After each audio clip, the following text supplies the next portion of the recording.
आहे ना.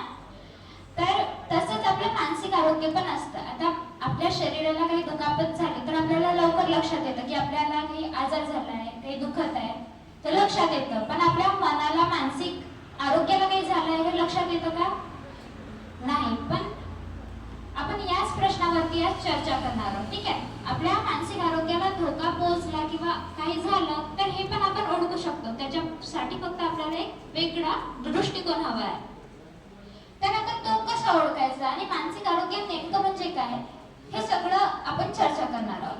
तर मानसिक आरोग्य म्हणजे आपलं जे मन आहे, मनामध्ये मेन 3 गोष्टी असतात. आपले विचार असतात, भावना असतात आणि वागण्याची पद्धत असते. ठीक आहे. या तिन्ही गोष्टी आपल्या मनामध्ये असतात आणि आपल्या मनावर कंट्रोल असणे, संतुलन असणे म्हणजेच आपलं मानसिक आरोग्य. आता मानसिक आरोग्य चांगलं आहे आपण कधी म्हणू शकतो जेव्हा आपण भरपूर आत्मविश्वासाने भरलेलो असतो, म्हणजे कॉन्फिडन्स भरपूर असते आपल्यामध्ये. परत आपण कोणत्याही ताणतणावाच्या परिस्थितीला खूप चांगल्या रीतीने हँडल करू शकतो. आता समजा तुमच्या वर्गामध्ये टीचर जेव्हा होमवर्क चेक करण्यासाठी येते तर तुम्ही काय करता? पुस्तक दाखवता खूप इमानदारीने. आणि होमवर्क नाही करून आले तर छड्या खातो. बहाणे वगैरे देत नाही का तुम्ही? देतात ना. म्हणजेच काय, तुम्ही त्या सिच्युएशनला हँडल करण्याचा प्रयत्न करता. तर हे पण एक चांगल्या मानसिक आरोग्याचे लक्षण आहे. समजा याच पुढे जाऊन तर जर तुम्ही विचार करत असाल की होमवर्क जो तुम्हाला दिला जातो हा तुमच्यासाठी असतो, टीचरसाठी नाही, तो तुमच्या परीक्षेसाठी असतो, तुमच्या अभ्यासासाठी असतो, असा सकारात्मक विचार केला, पॉझिटिव्ह विचार केला, तेव्हा पण तुमचे मानसिक आरोग्य चांगले आहे हे लक्षात येतं. परत आपण एकमेकांच्या भावना ज्या आहेत खूप चांगल्या रीतीने समजून घेऊ शकतो, एकमेकांसोबत खूप चांगल्या रीतीने बोलू शकतो, तेव्हा पण आपले मानसिक आरोग्य चांगले आहे हे लक्षात येते.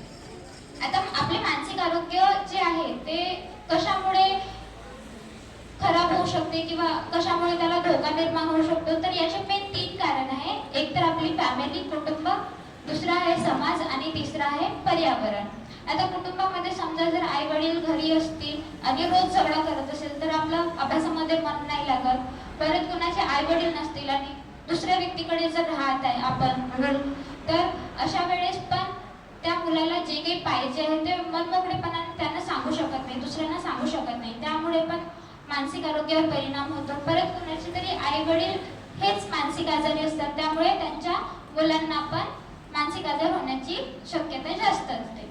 आता समाजामध्ये आपण एकमेकांना चिडवतो. तुम्ही शाळेमध्ये येता म्हणजेच समाजामध्ये येता. ठीक आहे.